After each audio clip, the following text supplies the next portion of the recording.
You ask Tiger to solve. This deals with linear equations with one unknown. The final result is c equals -13. Let's solve it step by step. Group all p terms on the left side of the equation.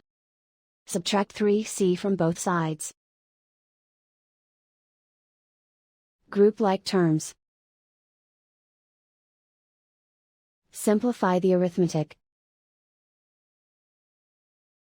Group like terms. Simplify the arithmetic. Group all constants on the right side of the equation. Subtract 56 from both sides. Simplify the arithmetic.